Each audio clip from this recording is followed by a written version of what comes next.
Thank you so much for coming today.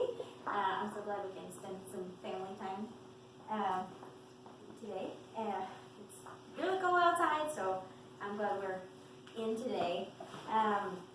So I wanted to tell you guys a story from the Bible. But before we do, I want you to turn to somebody and tell them a story of whenever you went out camping. How did you feel when you went out camping? How long has it been since you've been camping? Or since you have ever camped outside? What was probably your favorite thing? Did you see something interesting or something that caught your attention when you were camping? I mean, anything, any story. So go ahead. I've never been camping. You've never been camping? You want me to just sum it up of all those questions? Just How I felt, all that? Hot, dirty. I guess when I was a kid it was fun, but the best part was getting home, taking a shower, and getting out of the air conditioner. yeah. Anybody? We used to go camping all the time when I was little, and I guess the most memorable time was our dog.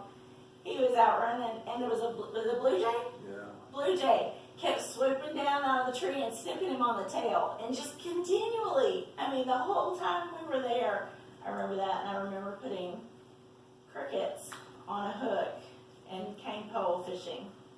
That's probably about mine. And one time I didn't have my blankie and I couldn't sleep. And that was last week. Yeah. Well, today's story is something like that. So I'll be sharing with you the story of Jacob. It's found in Genesis 28 in the Bible. But before I get into the story, I want you guys to think that you're the main character. The main character's name is Jacob. I want you to imagine, like, what are you feeling, or what are you wearing? What are the things that you're hearing while you're, out and about? So I want you to use your imagination really, really good. And so, yes. So, let me introduce you to who Jacob is, so that you guys have an idea of what can you expect of him. So, he is the son of Isaac. And he's also the grandson of Abraham. Abraham is a very important character in the Bible. God had given Abraham a promise a long time ago. He hasn't fulfilled it yet, but he has promised the same thing to Isaac, his son, and now he's about to tell Jacob something similar. So Jacob is also the youngest twin brother. He has an older brother.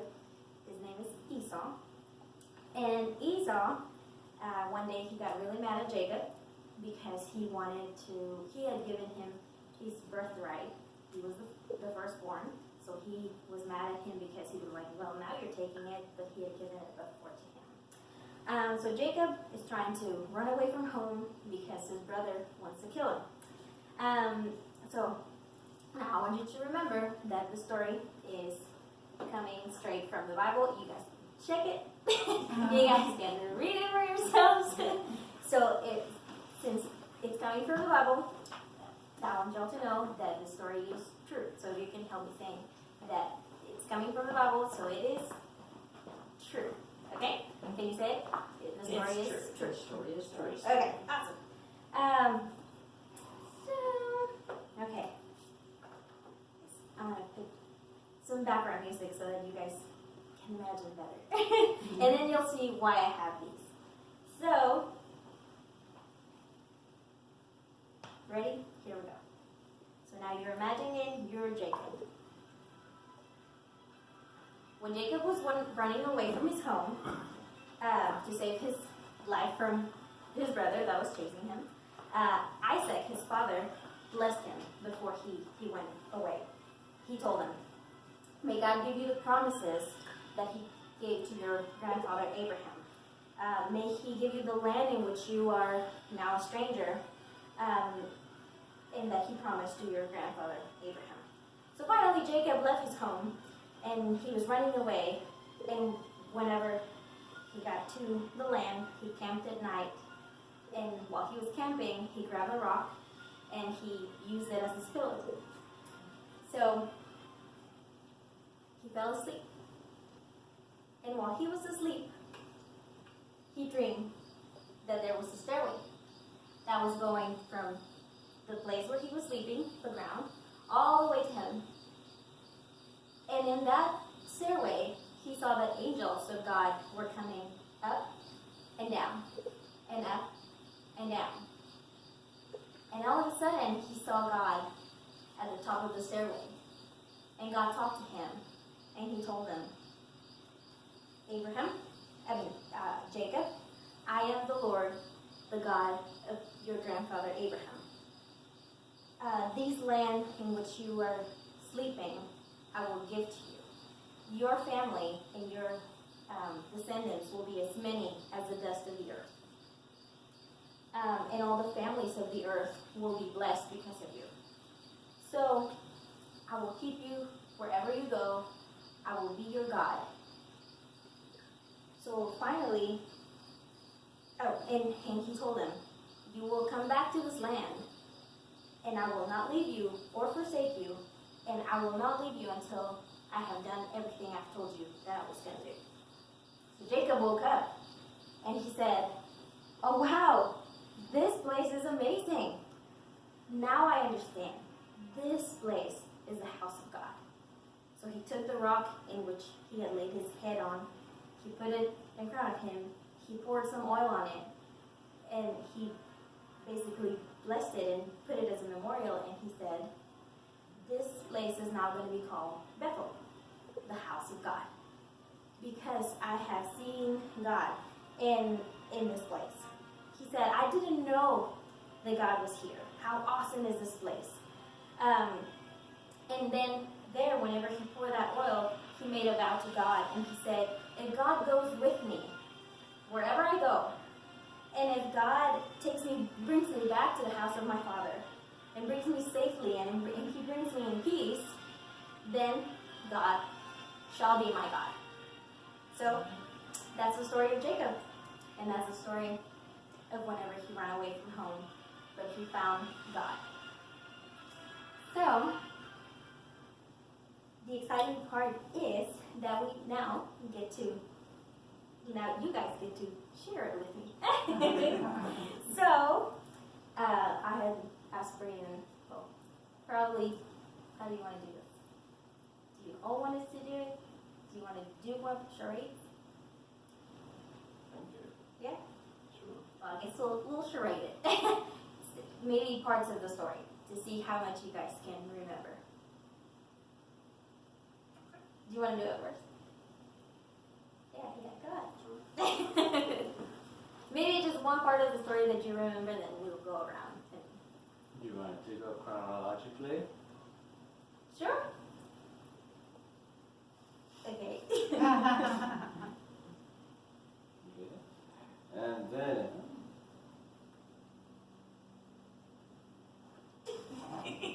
Okay.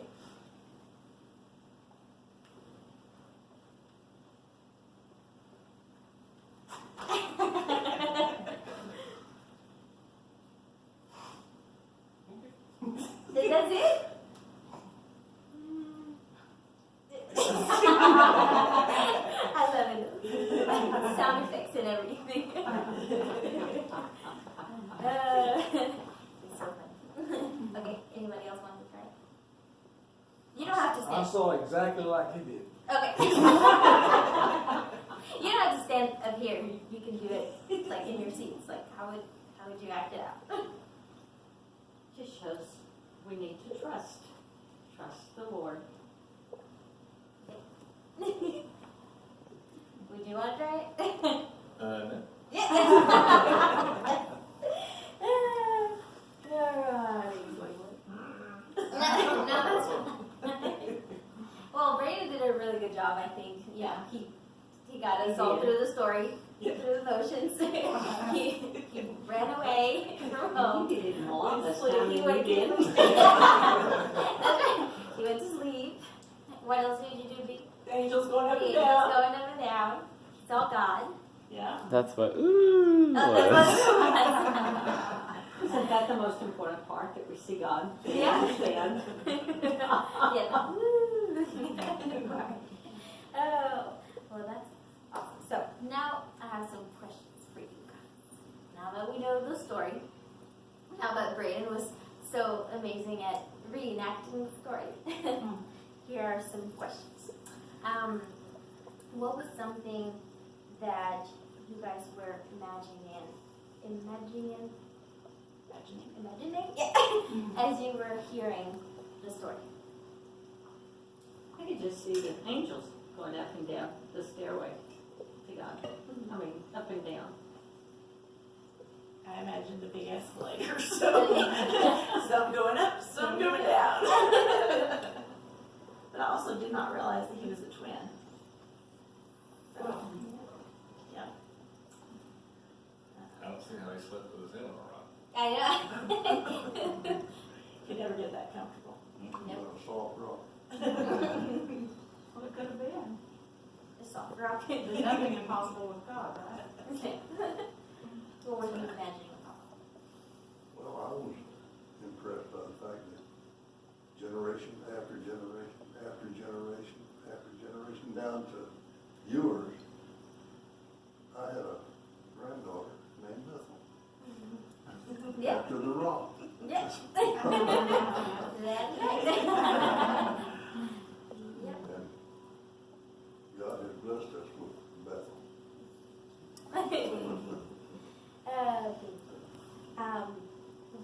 What is something that you guys learned today about God and how He talks to you?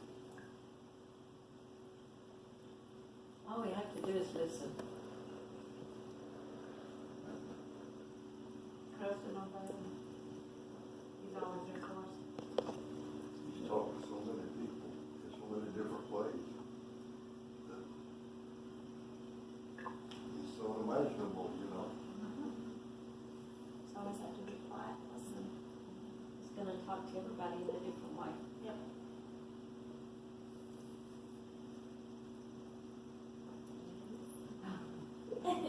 Any of that?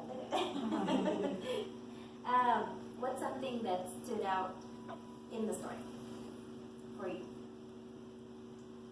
Something that caught your attention that you're like, oh, Like I said, he was a twin, yeah. and that he got the blessing and not Esau. Mhm. So, they kind of snuck that in. Mama snuck that one in. Yeah. That happened in the womb because Jacob was firstborn, Esau was first, and then but he was holding on to Esau's foot. Jacob was holding on to Esau's foot. So their conflict started long before. Anything else that stood out to y'all? What stands out to me is that a lot of people always think that Jacob stole the blessing from Esau. Esau gave it away. Esau wanted to eat. And he didn't care. He honestly didn't care about it.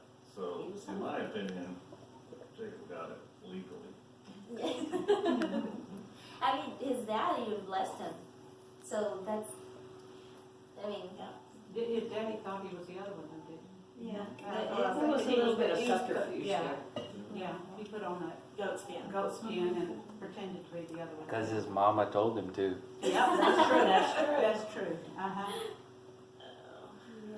You could also argue that he had to do that because Esau didn't live up to his part of the agreement to give away the birthright. how would you have felt if it was you running away from home? Scared. Yes. Particularly to be that young and not being away. I would sleep out in the middle of nowhere with cricket sounding and probably all kinds of other things. Yeah, that would be scary. Well, you're going where God was. I mean, out in the middle of nowhere and fear. You just have to call on Him. But he was there, furnished a ladder for him to climb. Yeah, he did. what about, what do you think was Jacob's reaction whenever he saw the angels and God? Oh, no. How would you have reacted to that? Like, if you saw angels and God? Your mouth falls open and she hits the ground. I fell off the ladder. Those angels would have had to catch me. I think God showed him that vision too. God gave him peace.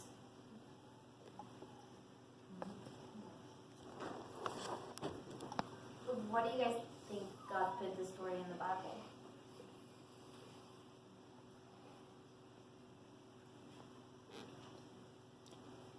No matter how bad things get, things can be turned into good. And his promises that he would be blessed. Encouragement. Also, the thing that I said the other day whenever Bethel asked me the question was to show Jacob and us that his wonder, his majesty, his creativity and splendor. So, from what you've heard so far and from the story, what do you think God is telling you personally with the story?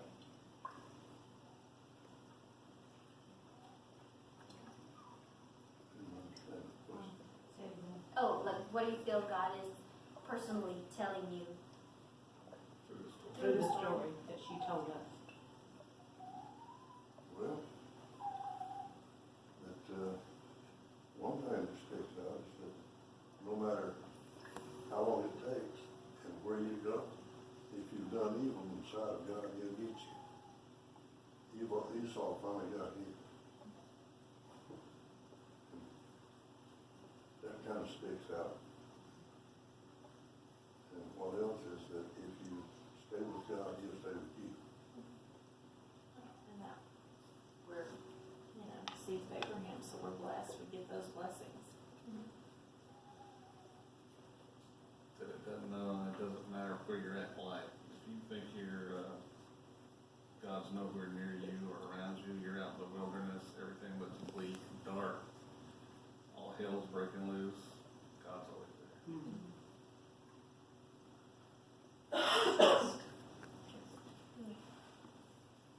Would you like to experience God the way Jacob did? I wouldn't want to be in that position he was in. Out in the middle of nowhere and on a, just laying a head on a rock. I don't know if I could take it or not. And we don't like rocks. No. Well, I what don't about know. taking away the rock and running away part? Would you like to experience God? Like, would you like to see God, hear God? Oh, yeah, awesome. Like he did. I don't know. I think that's like. I know. Yeah. I was It's talking very about. overwhelming. Yeah. Mhm. That would be life changing. True.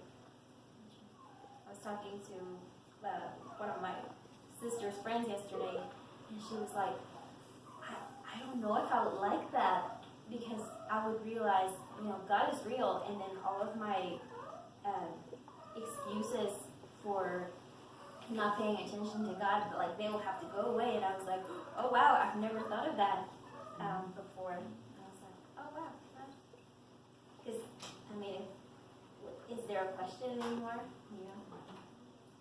So I was like, I was blessed by what she was saying, and I was like, oh wow, it kind of makes sense. So yeah, and I guess this is the last question.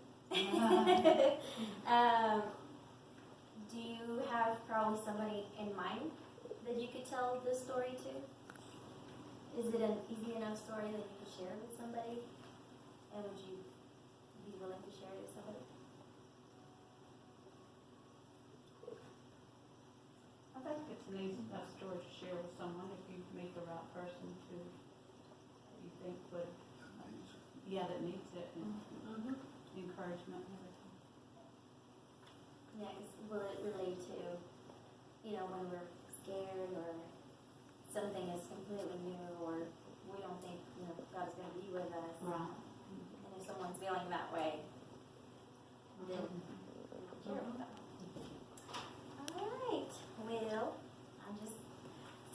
grateful for all of y'all being here and helping me. I really am thankful for all of y'all. So I guess we can pray and let me push out. Thank you, Jesus, for today. Thank you so much for my family, and thank you for them having ears to hear your word, and also allowing me to share with them your word. Thank you so much, because today is a day where we can remember that you're with us, that you will never leave us, you will not forsake us, you will always give us your promises. And like you said to Jacob, I will not leave you, and I will make sure that I will give you all these blessings that I promised your grandfather Abraham. Thank you so much, because now we get to receive this blessing, and now we get to enjoy the better part of it, because now we have Jesus, and that's even better. So thank you so much for today, and let us have a great rest of today. In Jesus' name, amen. Thank you all so much. You did good.